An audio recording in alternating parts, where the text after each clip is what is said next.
Бүгін запись қостым. Запас ход біздегі жаңа тақырып запас ход жазыңыздар. Бірінші запас ход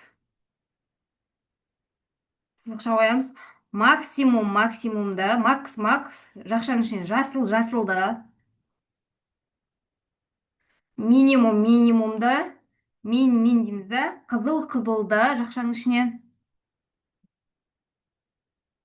алып отыруын айтамыз.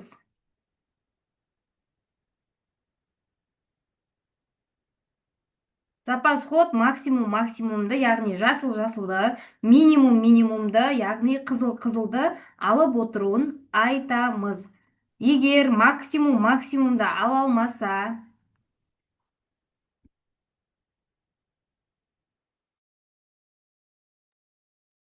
егер максимумды ала алмаса, минимум бағаларды ала алмаса, минимум бағаларды ала алмаса, біз позициядан шығуымыз керек.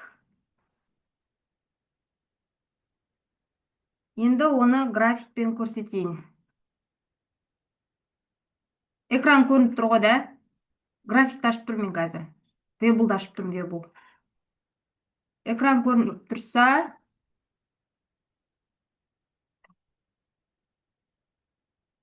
экран көрініп тұр ма?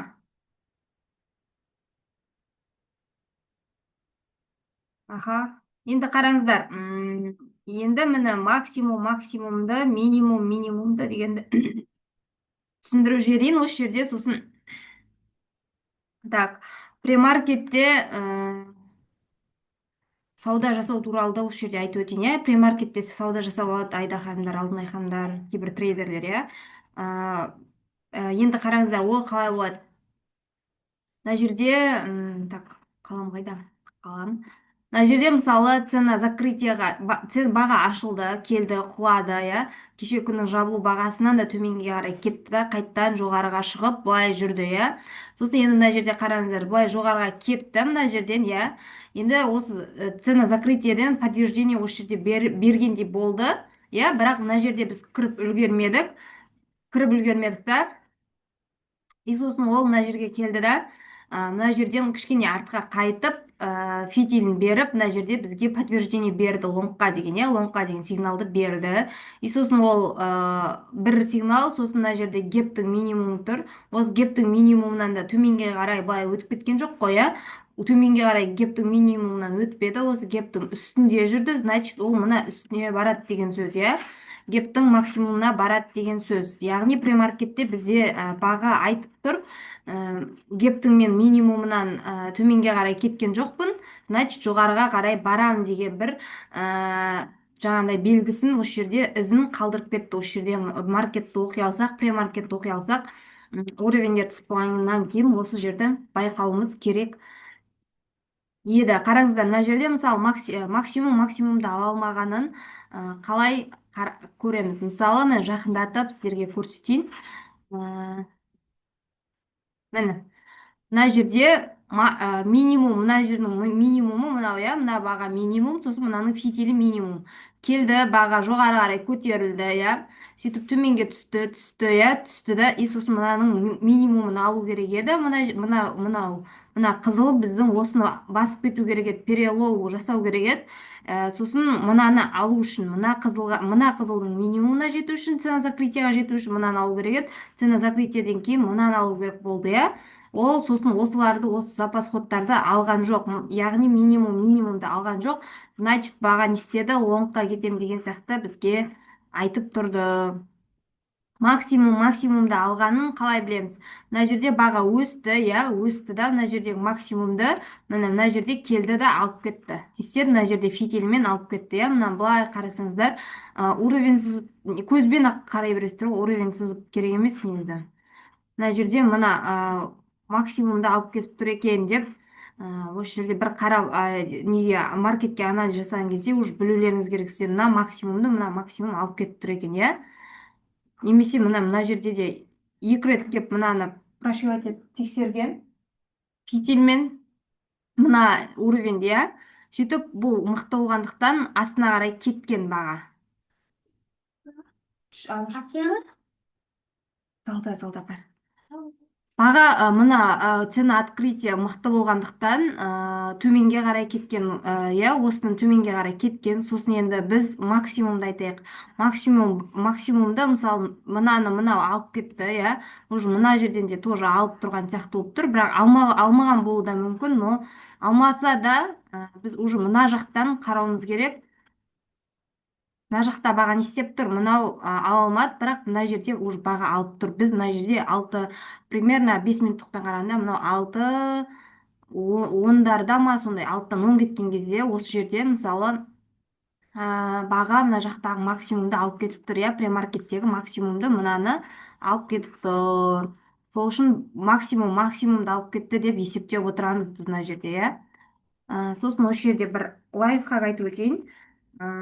Жазып алсаңыздар да болады, жазып алыңыздаршы осыны.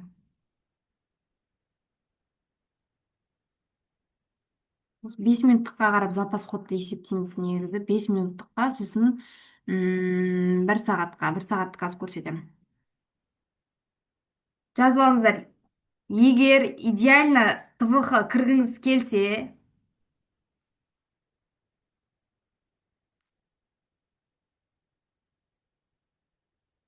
егер идеально ТВХ кіргіңіз келсе, 5 минуттық свечаның,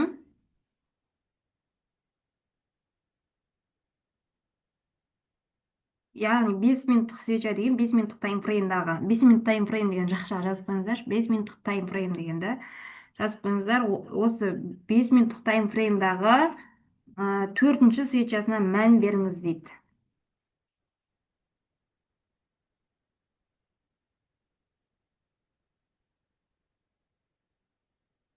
Так, мына жерде 5 минуттық свечаның 5 минуттық таймфреймдағы төртінші свечасына, так, мына төртінші свечасына жазыңыздар ма? 5 минуттық свечаның, яғни 5 минуттағы таймфреймдағы төртінші свечасына мән беріңіз. Мына төртінші свечаға мән беру керек негізі бір. Мына жерде не істеп тұр? Мынау мысалы 6-тан 10 кеткенде баға уақыты қазір уақыты 9:15 деп тұр. Осыған маркет ашылатын кезде мысалы бір салыстырып аласыздар. Мына қызыл свечи тұр, бізде қызыл свечи тұр. Иә, мына қызыл свечи төртінші болып тұрған бізде осы қызыл свечи. Осының минимумын егер алып кету керек мынау. Иә, осы алып кету керек төменге қарай. Немесе осының маркет мынау алмаған де маркет ашылған кезде мына төртінші свечаны, хотя маркет ашылған кезде алып кету керек шортқа қарай. Иә, көрдіңіздер ма? Осы төртінші свечаға мән беру керек деп. Бұл негізі Айда Елубай деген эксперт бар, трейдер эксперт. Содан алдында үйренген тегін сабағы болған, сол кезде жазып алдым. Мен сосын бір екі рет практика жасаған кезде осы жаңағы лайфхак жұмыс істеді да. Сосын сіздерге айтып жатырмын. Осы кезде осы лайфхакты қолданған кезде ұшынан ұстауға мүмкіндік, идеально ТВХ-дан кіруге мүмкіндік болады екен. Енді запас ход деген жалпы трейдингтің основасының основасы деп айтамыз ғой. Запас ходты оқу, әсіресе рынок ашылғаннан кейін запас ходты есептеп отыру, есепте алу өте маңызды. Жақсылап білу керек сол запас ход деген нәрсені. Ол өйткені трейдингтің основасының основасы деп айтады.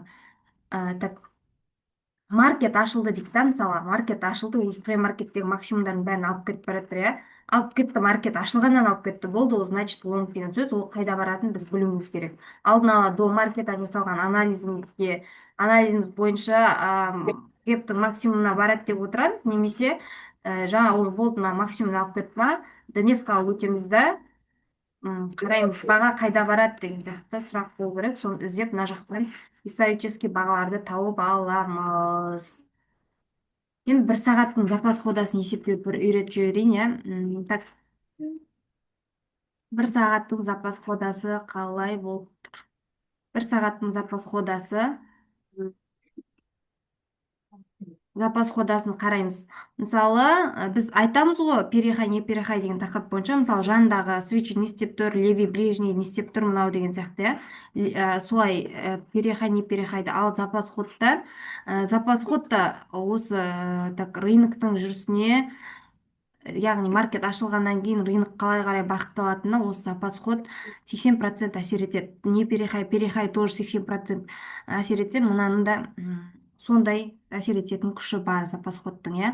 Мына мысалы максимум, мына жақта баға ашылды, мына максимум тұр, иә, баға келді, минимум. Бұл минимумға вообще жолап тұрған жоқ мынау, иә. Минимумды алғысы келді, бірақ мына жаққа бір жығылып қалған, иә, баға. Осы жерде свечиді оқи алуларыңыз керек сіздер, иә. Оқи алуларыңыз керек.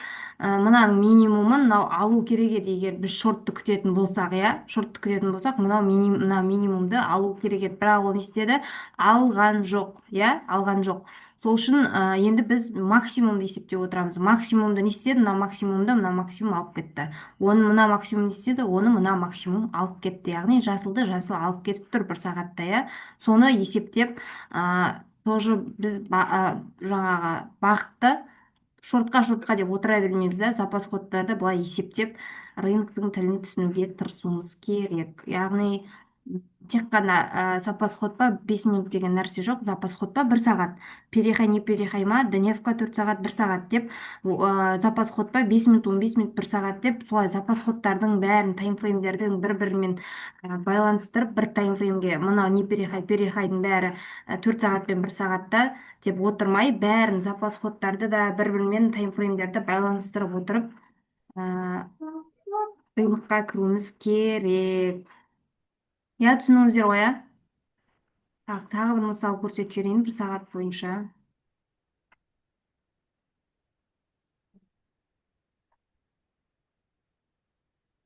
Мына жерде 350-ден 347-ге дейін 390 деген. Мына жерде бұдан алдын бейсенбі күні қараңыздар да, мына жерде максимумды алып кетіп тұр, иә, максимумды алып кетіп тұр, бірақ мына жақта үш свечи не істеп тұр, соңғы үш свечи минимумдарын алып кетіп тұр, бірақ дневка бойынша тренд лонгта да, иә, мына минимумды алып кеткені үшін запас ход бойынша, и сосын негізі сигнал бойынша да мынау не перелом болып тұр ғой, мынау бәрібір мынаған не перелом лонг деп аламыз бұл жерге, не перелом лонг деп қарастырамыз. Сосын енді мына жерде $3 движениесін запас ходты алып кеткені үшін $3 движениесін жүріп берген, баға ашылған 350-ден ба 351-ден ба ашылғанда. Так, мына нешеде тұр, қарай салайын. Баға ашылған 350-ден 347-ге дейін $3 движениесін жасап берген. Не үшін жасап берген? Ол запас ходаны алып кеткені үшін. Тренд лонгта күндері, мына күн походу тренд лонгта болған. Біз мына күнді қарастырдық қой, иә? Так, мына күнді мына күннің премаркетін қарастырсақ, мынау уже трендін қарап аласыздар ғой. Мынаның закрытиесі мынау, мынаның закрытиесі мынау жоғары тұр, иә? Закрытиесі жоғары тұр, значит, не перелом лонг, иә? Лонг деген не перелом лонг деп аламыз, еще тренд бойынша да закрытиесі жоғарыда болған соң лонг деген сигнал бізде бар болып тұрды. Түсіндіңіздер ма? Запас хода дегеніміз осы. Кім запас ходаны түсінбеді, кім түсінбеді, түсіндіріп жіберейін мен. Ноутбуктарыңызбен кіріп көрсетіңіздер, мына жерде қалай деген сияқты. Түсіндіңіз ба, Мереке ханым, Анар ханым, түсіндіңіздер ма? Онша дұрыс түсінбей отырмын мен оны дейтін. Запас хода дегеніміз максимумды алу, минимумды алу. Айтпақшы, маркет ашылған кезде капитал коммен былай есептейсіздер. Капитал коммен, сосын ноутбукпен есептеп отырасыздар. Баға басқа күн көрсетемін.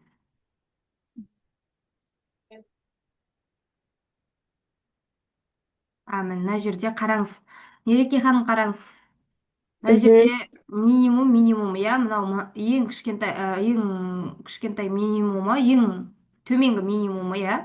Мына минимумның, Иә, бұл свечаның ең минимумы мынау, ол барды да мына минимумға келіп тірелді, не істеді, бұны ала алған жоқ. Значит, баға бір лонгқа иә. бармайтыны бар. Иә, 5 минуттықпен.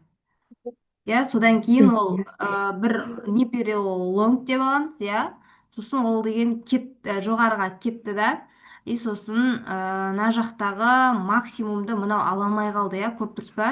Мына жерде былай есептейсіз, жаңағындай. Левый жақтағы сондай свечаға барып тірелген қараймыз да, сонымен есептейміз ба сонда? Иә, жасылға, қызылға тиген Мгм, есептейсіз ғой. мгм, мгм. Міне мына мысалы, мына жерде мынау тиіп тұрған жоқ қазір. Немен көрсетіп жіберейін. Так, уровеньмен көрсетіп жіберейін. Мына уровень сызып отырасыз. На моменте рынок ашылғаннан кейін запас ход есептеу үшін уровень сызып отырасыздар. Мынау Осылай не ашып перехай болды. шорт деп отырамыз сонда да? Иә, мен мына максимумды ала алмай тұр. Мына жабылуы мына жерде болып тұр да, мына максимумды ала алмай тұр, иә. Уже біз мына жерде позицияны Мгм, шығып кетуіміз керекпіз, иә. Өйткені не істеді, ол максимумды ала алмай кетті. Премаркеттің максимумын мгм. ала алмай жабылып қалды, иә. Значит, баға лонгқа кетеді деген сөзді, шортқа кетеді деген сөз осы жерде. Көрдіңіз бе? Сосын шортқа Осы. кетеді деп сол жерден бастап кіреміз ба сонда, ТВХ-ны сол жерден алып? Негізі мына бастан ұстасаңыздар да болады. Схема сызу бойынша, мысалы, он должен куда-то сходить деген бар ғой, иә. Иә. Негізі, так, қане, негізі осы жерден кірсеңіздер болады, тывықын осы деп аласыздар да. Ал бірақ мына жерден Мгм, ұстап алатын кездерде болады. Осы кездер болады. Өйткені мысалы біз шортты күтіп отырмыз ба, ол кішкене ломкін береді, сосын шортқа кетеді деген сияқты. Немесе мына жерде мгм, мынау мынаны ала алмай қалды, ол бұл значит бір ломкін береді да, сосын барып шортқа кетуі мүмкін деген сияқты болады. Вообще так мына күні негізі лонг күтілді, иә, лонг күтілген сияқты. Мына среда күні ма, лонг күтілген сияқты. Өйткені максимум лонг болып тұр, ол минимум шорт болып тұр. Осы жерден шортқа кірем деген өзіне 351-ден 346-ға дейін, кіріп алуға 47-ге дейін деп айтайын, 47-48-ге дейін $3 ұстап алуға болады да. Мысалы, иә, көрдіңіз бе, мынаны момент есептеп отырасыздар. Мына жерде мына жабылуы, сіз лонг деп отырдыңыз, лонгқа кетті баға. Сіз лонгқа кіріп кеткен болсаңыз, если да, 5 минут күтпей 1 минутпен кіріп сабырсыздар кіріп кете береді ғой, мен сияқты. Мен де кіріп кете беремін, бірақ мен жаңағы минусымды, запас ходтың бәрін есептеп, стоп лосстың өзін $1,5 қойып, $2 уже алып тастап ше, солай жасаймын да мен. Уже опыт бар болғасын, оның бәріне үлгере аласың. Ал новичоктар оның бәріне қайсысына бірдей қарарын білмей ми ашып қалады. Сол үшін асықпай 2 минутты 5 минут күтіп подтверждениемен кіріңіздер деп айтатыным сол ғой негізі. Көрдіңіз ба, мына жерде мына максимумды ала алмай қалды, баға не істеді, шортқа кетеді. Уже мына жерде мен максимумды ала алмай тұрмын деп запас ход бізге айтып тұр. Мен мына максимумды ала алмай қалдым, кішкене цент ала алмай қалдым, енді мен құлайын деген сияқты бір сигнал берді бізге, иә. Осы жерде енді мгм. максимумды алып кетті. Мына жерде мына максимумды, мына максимумды, иә, мына жерде максимум көріп тұрсыздар ғой, иә, премаркеттегі осыны Иә. мына свечи не істеді, алып кетті да. енді есептейсіздер, мынаны алып кетті, значит мынаны да уже сразу алып кеткен Келесі ғой. красныйды қараймыз. Иә, Мгм. келесі красныйды қарап, осын қараймыз, бұны да сразу алып кетіп тұр, иә. Енді осыны алып кетті. Одан кейін не істейміз? Одан кейін тағы да келесіне қараймыз. Солай есептеп кете береміз. Мына жердегі Мгм. мынау не істеді? Мына жақта уже бізде уровень болу керек деген сияқты ғой. Ар жақтан исторический дневка бойынша егер баға шортқа кетсе деп, исторический геп бар ма, максимум бағалары бар ма, дневка бойынша есептеп, мына жерде примерно мына жерде ма, или бізде не болу керек, уровень мына жерде болу керек сияқты. Оны басынан анализ жасап көрсеткім келіп тұрған жоқ та. Осы жерге дейін мысалы 46-ға дейін, 51-ден 46-ға дейін $4 движение әдемі ғой. Ұстап алдыңыздар, иә, сосын баған істеді. Сосын фитильмен жай былай жоғарыға қарай шығып келе жатыр, иә. Жоғарыға қарай шығып келе жатыр. Біз әлі шортта отыра беретін болсақ, если мына жерде біз әлі шортта отырмыз біз, иә. Мына жерден шығып кетпедік та біз, осы жерден мына қалам қайда кетті? Мына жерден шығып кетпедік, біз шортта отырмыз, баға көтеріліп кетті, иә. Көтеріліп кетті, не істейміз біз, мына запас ходты есептейміз, иә. Мына баға көтеріліп кетті, сосын мынаны жауып кетті ма, жауып кетпеді ма, уже мына кезде біз мысалы мына жаққа кетпейміз ғой, иә. Маркетті ашылған кезде мына жандағы қызылды есептей береміз. Болды, мына қызылды не істеді, мынау жабайын деп тұр, бірақ жаппады, келесі уже жауып кетті, мына максимумды алып кетті, иә, көрдіңіз бе? Осы жерден сосын кішкене артқа қайтты да, баға осы жерлерден сіздерге жауып алуға мүмкіндік берді. Мына қызыл свечи. Көрдіңіз бе? сіз шортта отыра бермейсіз ғой, мынау жоғары қарай кетіп бара жатыр, уже мынау максимумы, мынау максимумды алып кетіп тұр. Мгм. Уже мына қызылдан, мысалы мынадай күндері мына қызылды, мысалы мына жерге кішкене ұзындау жасыл жасыл жабылса ше, кішкене мынадан ұзындау жабылса да уже біле береміз біз шорттан шығу керек деген бізге сигнал беріп тұр запас ход. Түсіндіңіз ба? Шорттан шығу керек осы кезде. Мгм. Мына жерде уже бізге мүмкіндік берді, мына жерде де шорттан шығып лонгқа кіріп алуға мүмкіндік берді деген сияқты ғой, иә. Түсіндіңіздер ғой, иә? Осы жерде лонгқа Иә. кіріп алуға беріп тұр мүмкіндік, әбәден болып осы жерден кіріп аласыздар. Сосын мына жерден кіріп үлгермедіңіздер, мына қызылдың кезінде үлгермесеңіздер, баға бірден өсіп кетсе, мә өсіп кетті ғой деп кіріп кетуге болмайды. Импульс болған жағдайда, импульспен свечи өскен жағдайда біз никогда позицияға кірмейміз, өйткені спред жоғары болады да, минуспен ашып жібересіздер позицияны. Импульспен ашылған свечи всегда келеді да, жартысына дейін ретест жасап беріп кетеді, егер лонгқа деп күтіп отырсаңыздар, иә. Сосын осы ретестінде кіресіздер, ретест пулбак деп айтады, иә. Осы пулбакқа келген кезде сіздер кіресіздер, иә. Мгм. Сосын кірдіңіздер, ал кірдіңіздер да осы жерге ретест болды, кірдіңіздер, баға қайттан көтерілді да қайттан құлап кетті. Сіздер не істейсіздер мына жерде, мысалы мына жерден кіріп үлгермеген өзіне мына жерден кірсеңіздер де 1,5-2 доллар мынау қандай қатты жүрген жоқ, мынау 2 доллардай жүріп тастаған жоқ, былай қарай ше. Сіздер ұстап отыра бересіздер. Не істейсіздер? Запас ходаны есептейсіздер. Шортқа кетті ма, мынаны алып кеткен жоқ, иә. мынаны алғанның өзінде сосын мынаны алып кетіп бара жатса, уж ойлануға, жаңағы стоп лоссты осы жерге қойып қоюға болады. Стоп лоссты осыған қоясыздар. Стоп лоссты осы запас ходан есептеп стоп лосс қойып отырасыздар ғой. Мынаған стоп лоссты қойсаңыздар болады, 347,5 деп айтайық. 349-дан кіргенде мына жерде 1,5 доллар движениеге стоп лосс қойып отырасыздар, иә. 1,5-2 долларға қойсаңыздар болады. Сөйтіп егер мынаны алып кетсе, мынаны алады деген сияқты мына жаққа қоюға да болады. Жалпы лонг деп есептеңіздер ма, болды, анализге сеніңіздер да.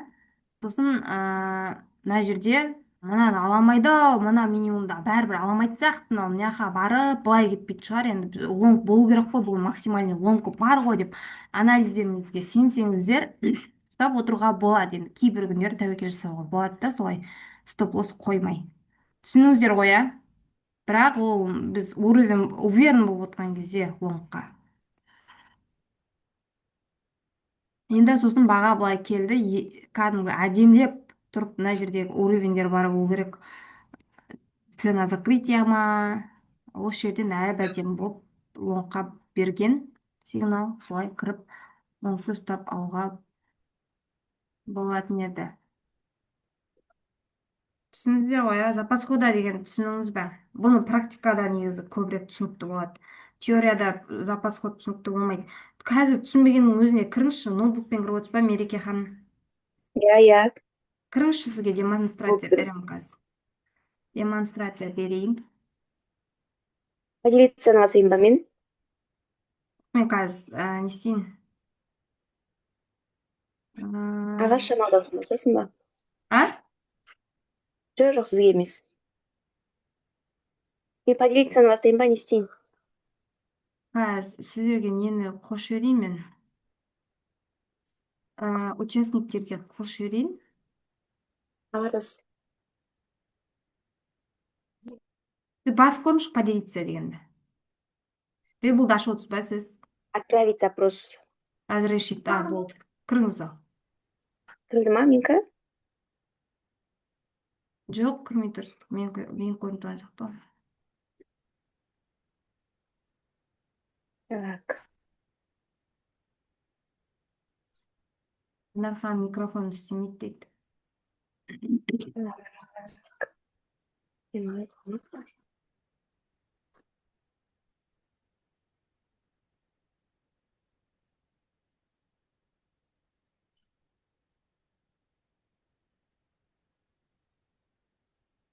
Так, разрешить участникам.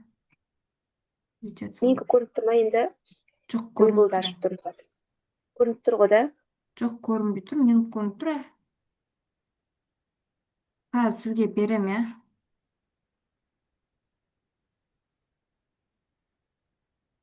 При запуске разрешение. Міне мына жерде. Жоқ, бұл емес екен. Қазір. Вы запустили демонстрацию экрана деп тұр.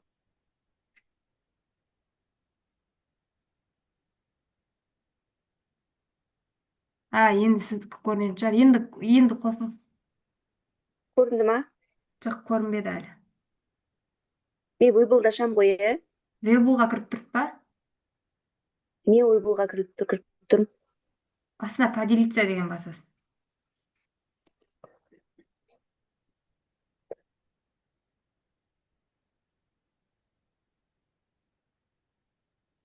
Поделиться деген екі рет басасыз ғой. Шықты ма енді? Иә. Бұл сіздің экран шықты. Все. Көрсетіңізші ал, 5 минутқа өтіңіз. Әзір.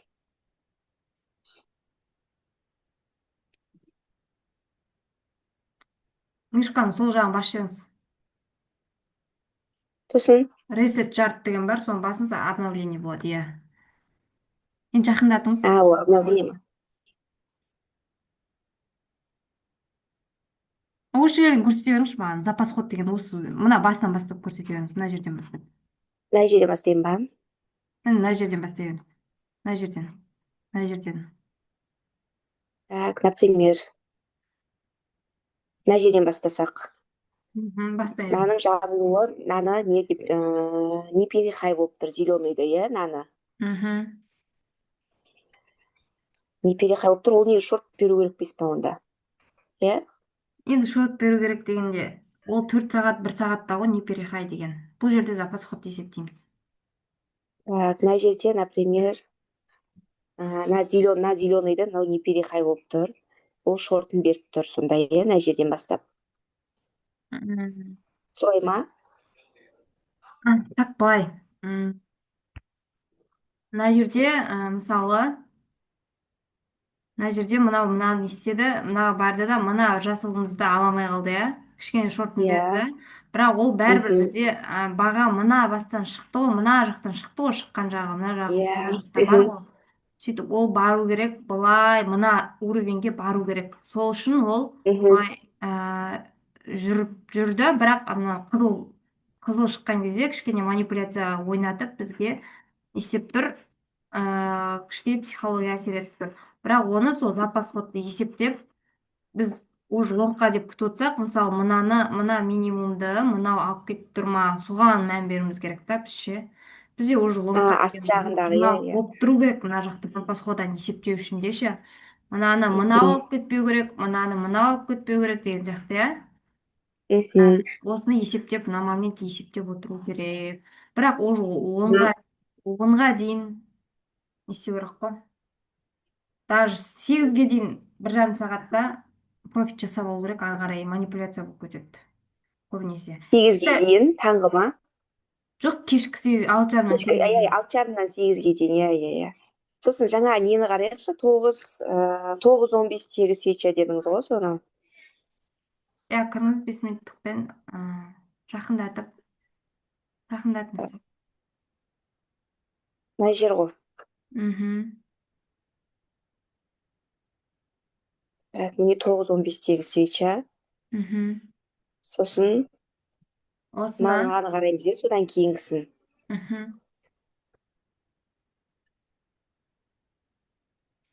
Есеп тұр, минимумды ала алмай тұр ғой. Иә, ала алмай тұр, значит, лонгқа дейміз да, сонда. Иә, Сосын иә. осы жерден кетеміз да, сонда осы жерден. Осы Цена жерден болғанда, открытия да, оранжевый. мына оранжевыйдан выше қараймыз ғой, 1 минуттықпен или 2 минуттықпен қарап алып кіре береміз. Мына оранжевыйдың үстінен кіреміз. Осы оранжевыйдың үстінен кіреміз. Бәрібір уровень мықты болады, запас ходтан уровень мықты болады, иә. Мына запас ходтан ала алмай тұр, бұл лонг деген сөз жоқ.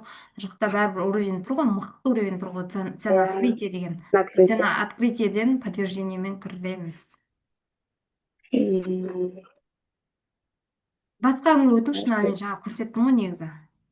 Басқа күнге өтіңіз, иә, басқа күнге өтіңіз артқа.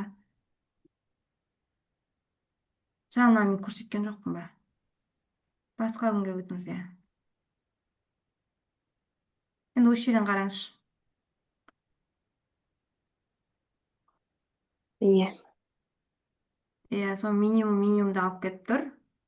Иә, кішкене 15. шортын берді. Иә, минимумды алып кетіп тұр ма, не істеп тұр осы жерде? Іште бірдей болып тұрған сияқты тұр. Как будто ғой. Өйтіп алып тұрған жоқ, чуть-чуть. Алып тұр ғой. Мынау ғой бізде. Мына екіншісі алып тұр. Иә, мына Иә, соңғы мынау свечи алып осы тұр. ғой. Мына алып Мхм. тұр мынаны. Мына 9-15-тегіні мынау алып тұр, иә. Я алып тұр. Сосын ол не істейді? Он должен куда-то сходить деген Аха. формуласын жасайды да, ол шортқа барған кезде біз бәрібір лонг күтіп отырмыз ғой, мысалы мына жақта, иә. Мына жақтан Иә. ұшынан ұстап алуға мүмкіндік бар, осы свечи арқылы, көрдіңіз бе? Мына жерден ұстап алуға мүмкіндік бар, бірақ бәрібір новичоктар енді бәрібір подтверждениемен кіргені дұрыс. Мен өзімнің просто осы соңғы айда үйренген лайфхагыммен бөлісіп жатырмын сіздермен. Пайдалы екен осы. Осы ұшынан ұстап алуға мүмкіндік бар. Екі штукпен ашып қойыңыздар. Ертең $100 салып реалмен істеңіздер, да. Осы екі штукпен осы ұшынан алып көріңіздер. И сосын мына жақта кішкене көбейтесіздер. Екі штукты тағы да ше. Мына жерде мысалы, мына жерде мына қызыл свечи артқа жүрді. Бұл запас ход бойынша мына минимум, мына минимумды алу керек, иә. Мынаның минимумын алу керек еді. Егер төменге кетті да, ол фитильмен, иә, осыны алу керек еді, бірақ алған жоқ, иә, денесімен осын шапқан жоқ. Мына жаққа барып жабылып қалды, значит мынаны ала алмай қалды. Мынаны да ала алмай қалды ғой уже, иә, көріп тұрсыздар, иә, мынаны да ала алмай қалды. Сол үшін Мхм. не Лонг. істейді? Лонгқа кетеді. Осы жерден тағы бір екі штук қосып қоюға болады да. Екі штуктың өзі әдемі. Екі штукпен $2 ұстасаңыздар, $4, например, $4 қазір қанша теңге? 2000 теңге ма? 2000 теңге пайда. 2000 теңгенің өзі ақша ғой, негізі былай қарап тұрсаң. Екі штукпен айтып жатырмын. Мына жақта, мысалы, мына жақтан екі штукпен ұстағандарыңызда, мысалы да, мына жерге дейін уже сіздерде $4 бар. Мына жерден тағы екі штук қосасыздар да, сөйтіп ана $4 бар, мына жаққа барады, сосын баға тағы да бір $3-4 жоғарыға қарай ұстасаңыздар, $3-4, иә. Мына екі штук бар, $4 бар, мына $4 мына жаққа тағы да $3 движение ұстағанның өзінде, например, да, бұл қанша болады? $6 қосылады бұған, $3-ға $10. Уже екі штуктың өзінен айтып отырмын мен Теслаға. Ал мына жерден тағы екі штук қосқанда, оны $3 ұстасаңыздар, $6. Сіздерде уже мына жақтан жаңа екі штук, мына жерден екі штук ұстағанда, мына жерге общий $5 ұстағанның өзіне сіздерде $16 плюс пайда болып тұратын еді. Я осы жерден $5 движение ұстағанның өзінде. Әдемі ғой $5 деген. Негізінен $3-4 де шығып кетеміз ғой біз. Шүкір деп.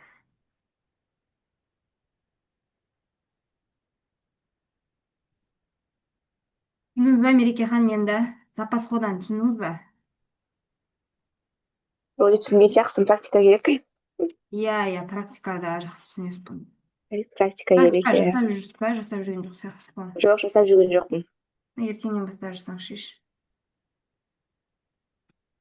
Жайлап практика бір түсініп келіп жатыр. Мхм, Линияларды сызып. мхм. Схема сызу деген ертең үйретіп жіберемін, иә? Или бүгін кешке ма? Схема сызу ондай қатты қиын емес. Анар ханым, сіз түсіндіңіз ба? Запас ход дегенді. Сізде кішкене шала болып тұр деп едіңіз ғой. Анар ханым, чатқа жазып жіберіңізші, түсінікті болды ма запас ход деген тақырып? Өзі кіретін екеуміз ғана, басқа ешкім білмейді. Сабақты қайталап түсінуге болады дейді. Иә, қайттан көріңіз. Сабақты қайттан көріңіз, практика жасаңыз. Онша қатты запас ходты түсінбедіңіз бе, әлі реалға өтпеңіз онда, иә. Бәрібір бір қателіктің өзі ақша алуы мүмкін да трейдингте. Сол үшін қателік жасамау үшін демомен емес, мақұл реалмен істей беріңіздер.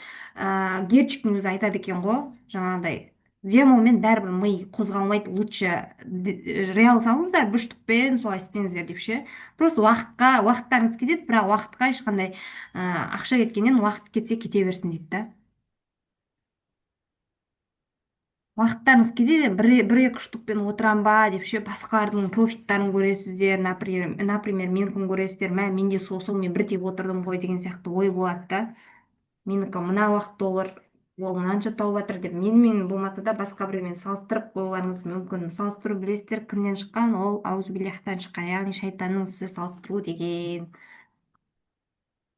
Періштені жаратқан кезде мен мықты едім ғой, періштеден мен адамнан мықты едім ғой деп өзін салыстырып кеткен кезінде шайтан, сол үшін ол жаман болып кеткен. Я демомен эмоция ойнамайды дейді. Я сол үшін реалмен аз нөл бір ма, ең аз сондай емес па, 0,5 бір штук екі штукпен істеп көре беріңіздер. Практика істемей қалмаңыздаршы, күнде обязательно бір 15 минут бұрын отырып анализ жасап, мынау былай болды деп жазып алып, кейін маркетингін талдау үшін до маркетта бір анализ жасап қарап алу керек та.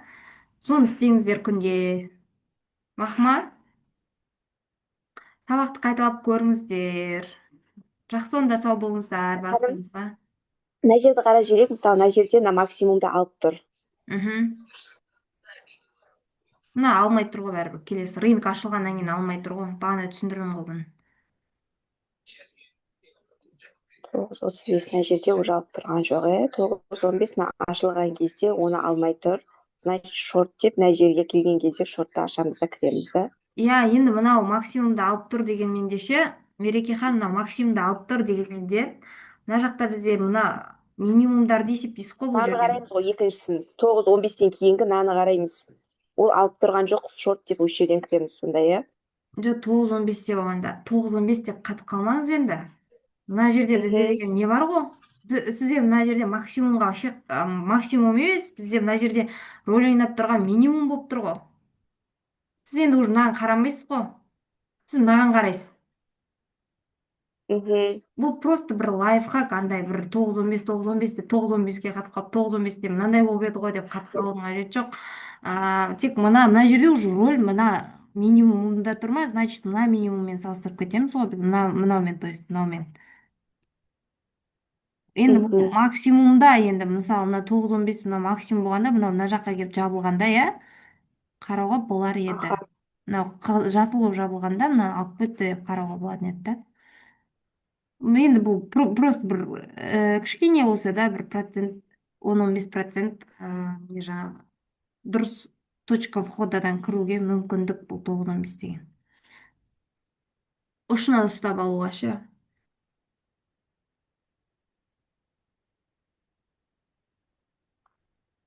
Жалпы осы сабақ уже уақыт аз қалды, өшеді. Сосын Хорошо, жақсы, сау болыңыз. уровеньдерді сызудан қиналып жатқан жоқсыздар ма? Уровеньдер қалай болып жатыр? Ұрын су түсіндім мен. Түсіндіңіз ба? Иә. Мхм. Енді практика жасаңыздар. Практика, ол сабақ өте бергеннен пайда жоқ қой, практика жасамасаңыздар. Өтіп кете береміз сабақты, ол практиканы сол на моменте жасап, сол күні үйрену керек та, жаңа тақырыпты. Осы сабақ қайттан Аха. көріңіздер, ертең таңертең көріп алыңыздар. Түнде басқа схемасы бойынша ма, бүгін ба ертең ба өтеміз. Сосын осы сабақты ертең азанда бір қарап, кешке осыны практика жүзінде запас ходты есептеп отырыңыздар. Всем пока онда. Сау болыңыздар. Жақсы, сау болыңыз. Рахмет. Мгм.